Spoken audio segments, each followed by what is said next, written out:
لیکن صرف مالدار، غریب کیوں خاموش ہے؟ غریب کیوں غائب ہے ہماری محفلوں سے؟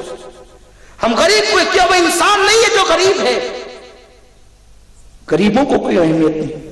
اگر کوئی مالدار ہمیں کہے کہ آپ کو میرے گھر چلنا ہے، اور وہ بندے ٹرین چھوٹتی ہو اور اس نے کہہ دیا چلنا ہے، تو ہم 2 سیکنڈ کے لیے پہنچتے ہیں، لیکن 4 گھنٹوں کا قیام ہو کوئی غریب کہ میرے گھر چلے تو ہم اس کو نظر انداز کرتے ہیں۔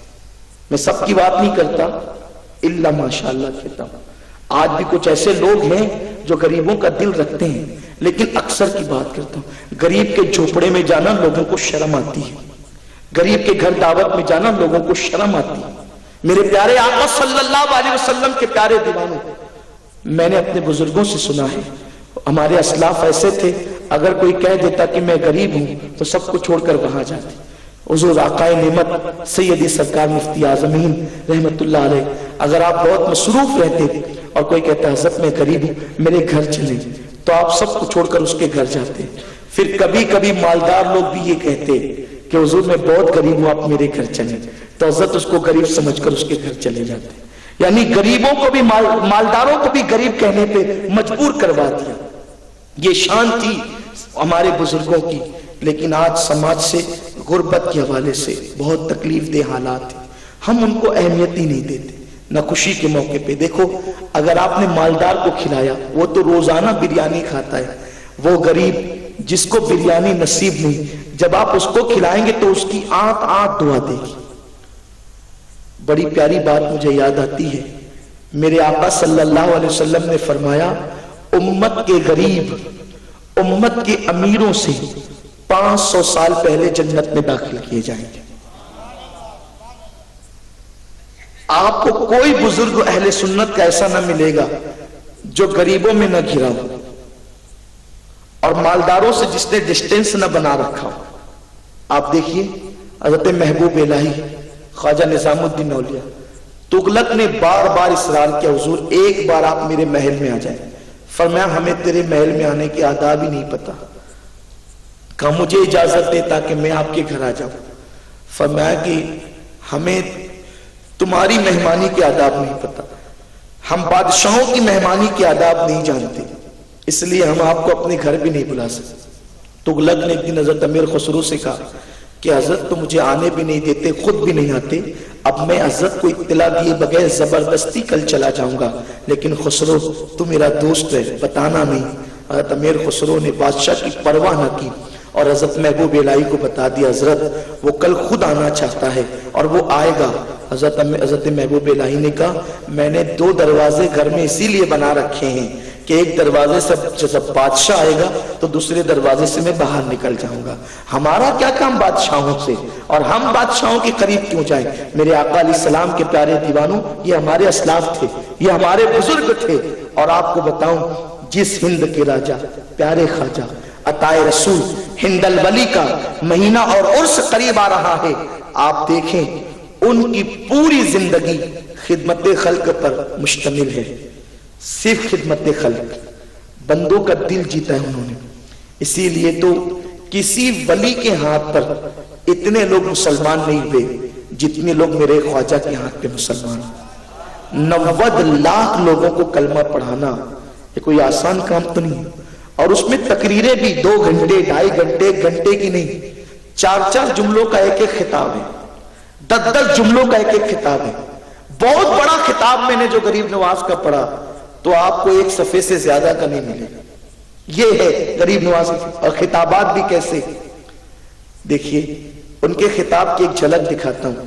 ان کا ایک خطاب ہے جس میں انہوں نے فرمایا کہ سخاوت دریا جیسی ہونی چاہیے، شفقت سورج جیسی ہونی چاہیے، اور تواضع اور عاجزی زمین جیسی ہونی چاہیے۔ بس یہی پورا خطاب ہے 3 جملوں کا، لیکن ان 3 جملوں کے اندر سمندروں کو کوزے میں سمیٹ دیا ہے۔ سخاوت دریا جیسی، دریا کتنا سخی ہوتا ہے، پوری کائنات کے اندر جتنی سخاوت دریا کے پاس ہے اتنی سخاوت کسی کے پاس نہیں۔ دریا جانتا ہے کہ اگر میں نے سمندر میں گر گیا، سمندر تو بھرا ہے، سال بھر بھرا رہے گا، لیکن میں نے خالی ہو جانا ہے۔ اس کے باوجود بھی دریا سمندر کو بھرتا ہے، خود بہتا ہے اور بھرتا ہے، وہ بخیلی نہیں کرتا۔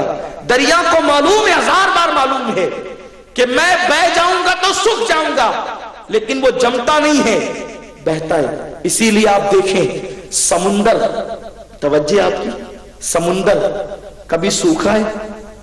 بولیے نہیں، لیکن آپ کو پتا ہوگا جو سال بھر بھرا رہتا ہے، موجیں سمندر میں اٹھتی ہے، دریا میں آپ کبھی موج نہیں دیکھی۔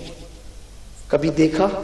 کبھی جائیے دریا کے پاس، دریا بہتا ہے، وہاں کبھی موجیں نہیں ہیں، اور سمندر نہیں بہتا، وہ جمع رہتا ہے، وہاں موجیں ہیں، حالانکہ وہ کبھی خشک نہیں ہوتا۔ یہ خشک ہو کر بھی اس میں موجیں نہیں ہیں، وہ بھرے رہ کر بھی اس میں موجیں۔ موج کیوں اٹھتی ہے؟ کبھی سمندر کے کنارے کھڑے رہ کر کے دیکھنا، بہت توجہ سے سنیے، غریب نواز کے خطاب پر میں اپنے انداز سے تبصرہ کر رہا ہوں، حالانکہ مجھے کوئی حق نہیں ہے، لیکن اس کی تشریح کر رہا ہوں کہ آپ نے سخاوت دریا کہا، آپ سمندر جیسی بھی کہہ سکتے تھے، دریا جیسی کیوں کہا؟ جو خشک ہو جاتا ہے اس دریا جیسے سخاوت کہا۔ لیکن آپ کبھی سمندر کے کنارے کھڑے ہو کر دیکھنا، موجیں اٹھتی ہے، پھر گرتی ہے، پھر اٹھتی ہے، پھر گرتی ہے۔ یہ موجیں اٹھ اٹھ کر گرتی کیوں ہے؟ جبکہ پانی یہ بھی ہے، پانی وہ بھی ہے، لیکن وہاں موج نہیں، یہاں موج ہے۔ یہاں موج کیوں ہے؟ تو موج اضطراب کی کیفیت کا نام ہے، موج بے چینی کی کیفیت کا نام ہے۔ موج اٹھ کر جو گرتی ہے، یوں لگتا ہے جیسے کوئی بے چین انسان اپنا سر کسی پتھر پہ پٹک رہا ہو، کوئی مضطرب انسان، کوئی غمگین انسان اپنا سر پٹک رہا ہو۔ یہ سمندر سر کیوں پٹکتا ہے؟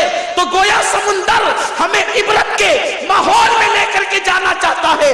دیکھو اتنا پانی سے بھرا ہوا ہونے کے بعد بھی مجھے سکون نہیں ہے، اسی لیے تو سر پٹک رہا ہوں، اس لیے سکون نہیں ہے کہ میرے اندر سخاوت نہیں ہے، دینا نہیں ہے، میں سب سے لیتا ہوں، کسی کو دیتا نہیں، اس لیے بے چین اور بے قرار ہوں۔ لیکن دریا کبھی موج نہیں اٹھتی، سکون سے بہتا رہتا ہے۔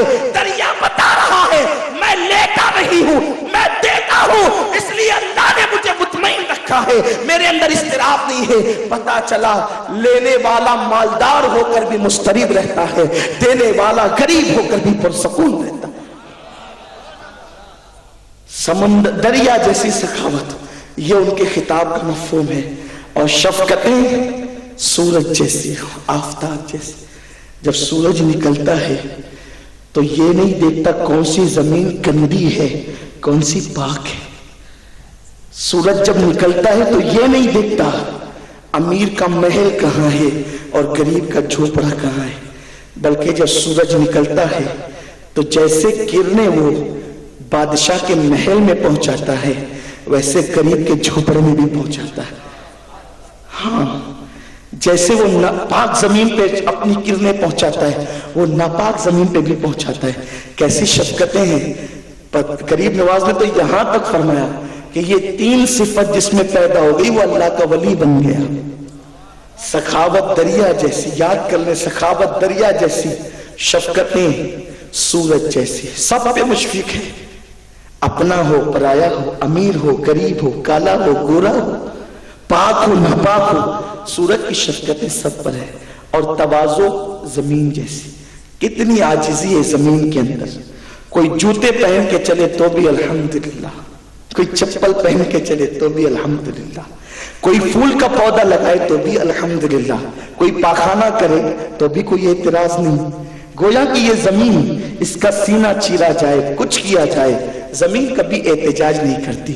اتنا ظلم کر کے ہم زمین پہ بظاہر پیشاب کرتے ہیں، پاخانہ کرتے ہیں نا، سینہ چیرتے ہیں، اس کے اندر کیا کیا کرتے ہیں، سب کچھ کرنے کے بعد بھی آخر ٹھکانہ کون سا ہے؟ زمین۔ لیکن یہ زمین کبھی بدلہ نہیں لیتی، پیشاب کروں گی تو نے مجھ پہ پاخانہ کیا تھا تو میں تجھ پہ، اس میں اللہ نے ایسی عاجزی رکھی ہے کہ وہ کسی سے بدلہ نہیں لیتی، وہ کبھی احتجاج نہیں کرتی۔ یہ چیز ہے غریب نواز سرکار۔ تو عرض کرنے چلا تھا اپنی گفتگو کو سمیٹتے ہوئے کہ سرکار غریب نواز نے جو 90 لاکھ کو اسلام کی دولت عطا کی، صرف لوگوں کا دل جیتا۔ سرکار غریب نواز کی عادت کریمہ بچپن سے ہی غریب نوازی کی تھی، شروع دن سے غریب نوازی۔ آپ جانتے ہیں یہ روایت بی بی ماہ نور ام الورا بیان فرماتی ہے کہ میرا معین الدین جب میرا دودھ پی رہا ہوتا، یہ غریب نواز ہندوستان آ کر نہیں ہے، یہ پیدائشی غریب نواز ہے، پیدائشی غریب۔ اچھا کچھ لوگ تقریر کے جوش میں ہی کہہ دیتے ہیں، میں اعتراض نہیں کر رہا ہوں کیونکہ میرے سنی مالدار بھی تو میرے ہی ہیں اور غریب بھی میرے ہیں، تو اس لیے کبھی کبھی تقریر میں لوگ کہہ دیتے ہیں کہ امیر نوازوں کے پاس کوئی امیروں کے پاس کوئی امیر نواز نہیں ہے، ہم غریبوں کے پاس غریب نواز ہیں۔ اور جو مقرر غریب نواز یہ کہتا ہے کہ ہمارے پاس غریب نواز ہے نا، ایک تقریر کا کم سے کم 5,000 تو لیتا ہی ہے، زیادہ لے تو 50 لے، زیادہ لے تو 1 لاکھ لے، جس کو ایک رات کا اتنا ملتا ہو۔ پھر اگر وہ ہم یہ کہنے لگے تقریر کے جوش میں کہ ان کے پاس کوئی امیر نواز نہیں ہے اور ہمارے پاس غریب نواز ہے، یاد رکھیں غریب نواز کی بارگاہ میں دیکھو غریب اور امیر کسے کہتے ہیں پہلے یہ سمجھ لیں، ٹھیک ہے؟ جیسے میرے پاس 10,000 روپے ہے، ٹھیک ہے؟ اچھا یہ اللہ جانتا ہے میری نظر میں کوئی خطیب نہیں ہے، میں ایسے ہی بول رہا ہوں کہ لوگ بولتے ہیں، مجھے پتا چلا لوگ بولتے ہیں، ورنہ میری تقریر میں کوئی لوگ ایشو بناتے ہیں، بولتے ہیں انہوں نے فلاں کے خلاف بولا۔ اللہ رسول گواہ ہے میری طبیعت یہ ہے کہ سارے سنی میرے، اور میرا عقیدہ یہ ہے کہ اگر میں کسی سنی کا دل دکھاؤں تو اس سے میرے نبی کا دل دکھتا ہے، اس لیے ہم کسی کو کبھی نشانہ بنا کے نہیں بولتے، تقریر ہوتی ہے۔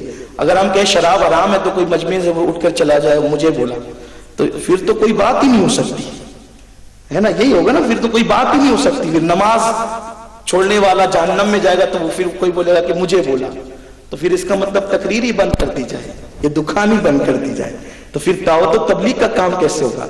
لیکن بات یہ کر رہا ہوں کہ ہمیں بھی خطیبوں کو بھی بولنے سے پہلے سوچنا چاہیے، تجزیہ کرنا چاہیے کہ مالدار تعاون نہ کریں تو پھر ہمارے جلسے کیسے ہوں گے، ان چیزوں کا بھی خیال کیا جائے، ورنہ جب ہم غریبوں کی فضیلت بیان کرنے پر آتے ہیں مالداروں کو یکسر نظر انداز کرتے ہیں۔ دونوں مومن ہیں، ہمارے ہیں، دونوں کے دلوں کی حفاظت ضروری ہے۔ اور سنو اللہ کے حبیب علیہ السلام نے فرمایا غربت کبھی کبھی کفر تک لے جاتی ہے، تو حضور نے تو مالدار بننے کا حکم دیا۔ وہ مال برا ہے جس کے اندر انسان مال میں ڈوب کر اللہ کو بھول جائے، ورنہ نمرود بھی مالدار تھا، عثمان غنی بھی مالدار تھے، عثمان غنی نے 2 مرتبہ جنت خریدی، مال کے بل پر ہی تو خریدی۔ صدیق اکبر کو جو سلام آیا وہ اپنا مال اللہ کی راہ میں دیا، اس کے بعد ہی تو آیا۔ تو اس لیے مال بری چیز نہیں ہے، مال میں ڈوب کر خدا کو بھولنا یہ بری چیز ہے۔ ہوتے تو جلسہ کیوں کرتے، پھر بیٹھتے کیوں چٹائی پر؟ تو یہ کہنا کہ کوئی غریب امیر نواز نہیں ہے امیروں کے پاس، تو لوگ سمجھتے ہوئے میں لکھپتی ہو کر کے کیوں میں برا ہو گیا، تو ایسا نہیں ہے۔ ایک بات بتاتا ہوں امیر اور غریب کسے کہتے ہیں۔ دیکھیے میرے پاس 10,000 ہے اور کسی بندے کے پاس 5,000 ہے، تو میرے سامنے وہ غریب ہے، سمجھے آپ بات؟ میرے سامنے چونکہ میرے پاس 10,000 ہے اور اس کے پاس 5 کم ہے اس کے پاس، تو وہ میرے سامنے غریب ہے اور میں اس کے سامنے مالدار ہوں۔ لیکن فلاں کے پاس ذاکر باپو کے پاس 20,000 ہے، تو ان کے سامنے میں غریب ہوں، یہ میرے سامنے مالدار ہے۔ پھر اس کے بعد شوکت باپو کے پاس 25,000 ہے، تو ذاکر باپو شوکت باپو کے سامنے غریب ہے اور وہ ان سے مالدار ہے۔ سلطان بھائی کے پاس 50,000 ہے، تو شوکت باپو سلطان صاحب کے سامنے غریب ہے اور اس کے بعد یہ سلطان صاحب مالدار ہے۔ اس کے بعد طاہر باپو کے پاس 1 لاکھ ہے، تو یہ طاہر باپو کے سامنے سلطان غریب ہے اور سلطان صاحب کے سامنے طاہر باپو مالدار ہے۔ سمجھے غریب اور امیر؟ اب سمجھے آپ؟ تو یہ کہنا کہ امیروں کے پاس کوئی امیر نواز نہیں ہے، ہمارے پاس غریب نواز ہے، جب ہم غریب نواز کے پاس جاتے ہیں تو کوئی کروڑ پتی بھی ہوتا ہے تو وہ غریب نواز کا غریب ہی ہوتا ہے، وہ وہاں کا مالدار نہیں ہوتا۔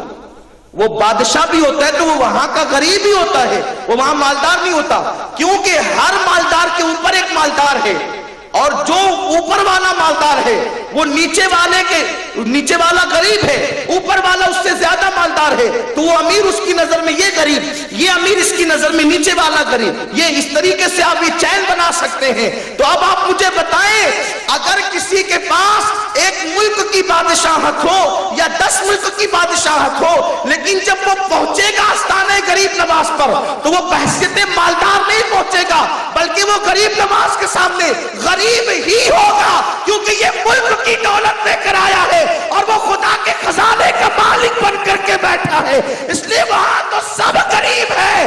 اسی لیے دنیا نے دیکھا اکبر بھی جاتا تھا تو جھولی پھیلا کر جاتا تھا، شاہجہاں بھی جاتا تھا تو جھولی پھیلا کر جاتا تھا، اورنگزیب بھی جاتے تھے تو جھولی پھیلا کر جاتے تھے اور کہتے ہی آتے تھے خواجہ ہند وہ دربار اعلیٰ تیرا کبھی محروم نہیں مانگنے والا تیرا۔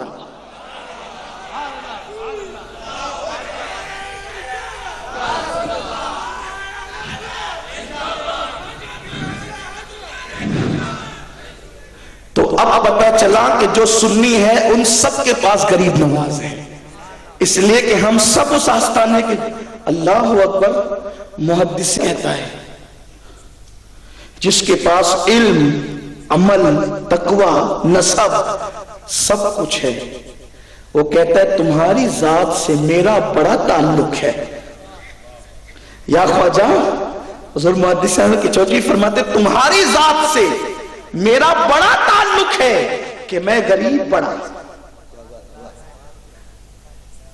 کہ میں غریب۔ اب اگر آپ کہہ رہے ہیں کہ امیروں کے پاس کوئی امیر نوازی تو وہاں تو اتنی عمارت ہے کہ پیدا ہی امیر ہوئے ہیں ہر اعتبار سے، لیکن کہتے ہیں کہ میں غریب پڑا، تمہاری ذات سے میرا بڑا تعلق ہے کہ میں غریب پڑا، تم بڑے غریب نواز۔ اس لیے جو مومن ہے سب کو غریب نواز نوازنے والے، اور یہ بچپن سے غریب نواز۔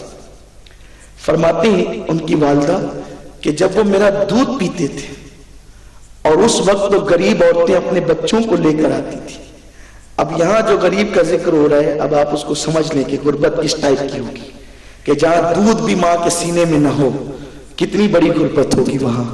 تو غریب نواز کا حال یہ تھا کہ ماں کا سینہ چھوڑ دیتے اور دودھ نہیں پیتے اور اشارے سے انگلیوں کے اشارے کرتے ان بچوں کی طرف، میں سمجھ جاتی کہ یہ اپنے حصے کا دودھ ان بچوں کو پلوانا چاہتا ہے۔